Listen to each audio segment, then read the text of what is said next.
Jumpa lagi teman-teman. Ini dia benih kol yang waktu itu saya semai di potray. Jadi kondisinya hari ini udah kayak gini. Nah, benih tomat ini sebenarnya udah siap nih dipindahin ke lahan. Ya, udah siap dipindahin ke lahan, cuman yang jadi masalah di tempat saya tuh udah beberapa hari nggak turun hujan, teman-teman nih. Ya, kering tanahnya. Tuh kalau paksa ditanam itu nggak bakalan tumbuh. Ya terpaksa harus nunggu dulu apa namanya, harus nunggu dulu turun hujan ya, baru nanti saya tanamin. Udah 4 hari nggak turun hujan di tempat saya, lebih malahan ya. Nggak tahu nih hujannya malah apa namanya, malah udah jarang-jarang lagi itu kan. Kita lihat nih, nah ini kan, nah lubang tanam untuk kol. Nah, ini kan udah saya kasih pupuk waktu itu. Saya kasih pupuk NPK Ponska dan saya tambahin sedikit Karate plus Boroni. Ya, cuman kan ya nggak ada hujan.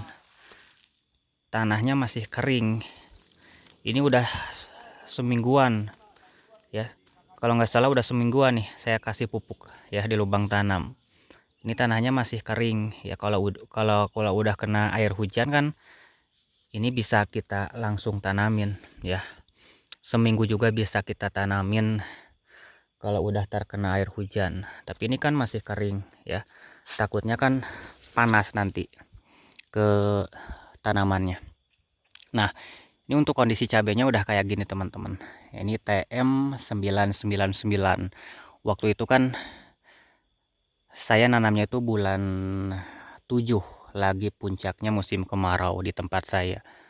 Nah, ya ini baru habis. Udah kayak gini nih daunnya juga. Ya. Nah, ini ada pucuk baru.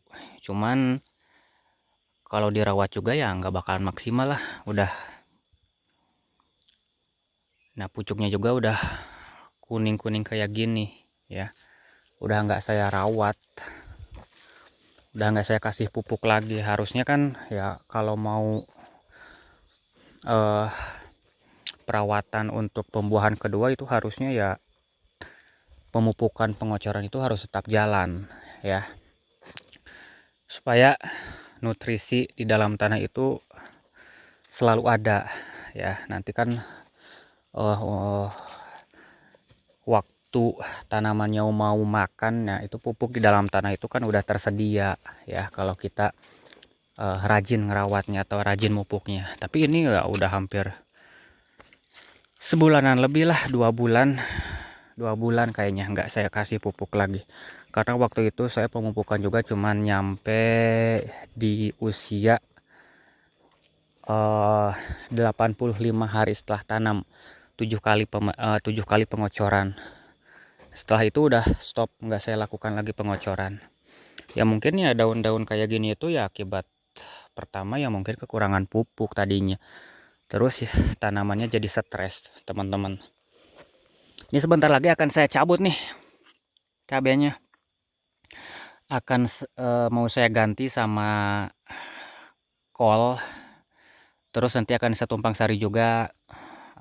Mau saya tumpang sari juga dengan apa itu namanya? Dengan tomat ya. Itu saya tadi udah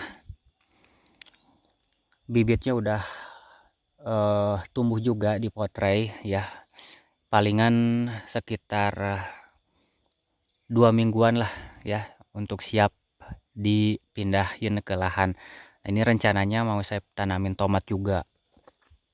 Nanti tanaman cabenya mau saya bongkarin ya. Nanti akan saya lubangin lagi mulsanya. Jadi nanti di sini ya, di pinggirnya di sini. Tetap satu baris, saya nanamnya satu baris tomat juga. Nah, nih cabenya yang masih ada kayak gini. Jadi teman-teman,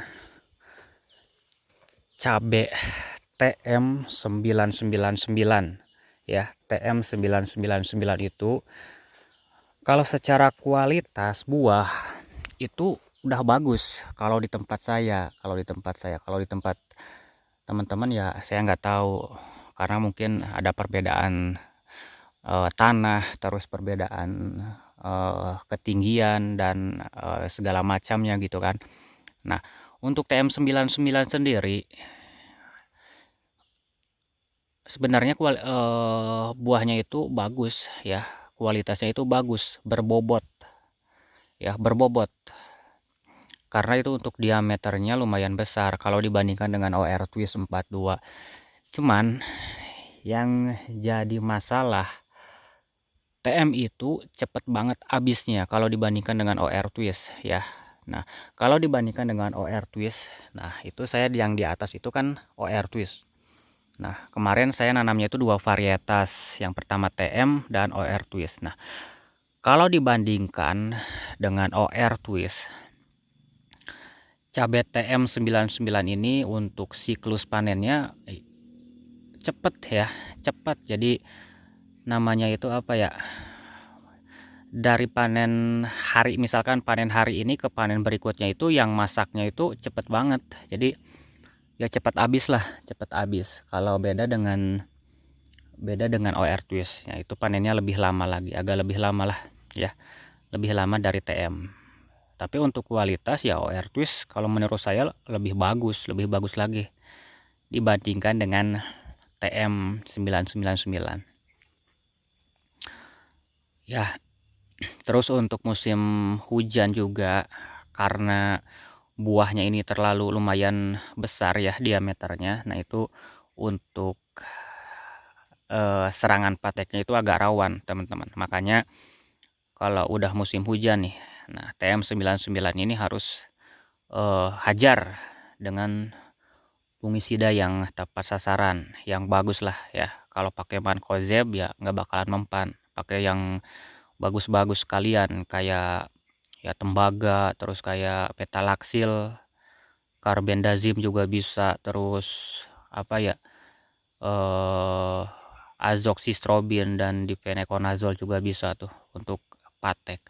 Biasanya kalau cabai-cabai yang besar itu rawan terkena patek. Cuman ya kalau kita kuatin fungisidanya, terus kita kuatin kaliumnya supaya dinding kulit buahnya itu tebal, dan kuatkan juga kalsium. Nah itu insya Allah tanaman akan kuat dari serangan patek teman-teman ya.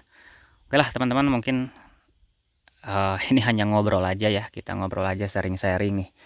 Saya masih di lahan ini, udah jam 3 sore. Mau pulang karena di lahan ini udah selesai aktivitas. Ya waktunya pulang ke rumah istirahat. Nanti kita ke lahan lagi pagi besok ya. Oke, terima kasih teman-teman ya. Sampai ketemu di video selanjutnya.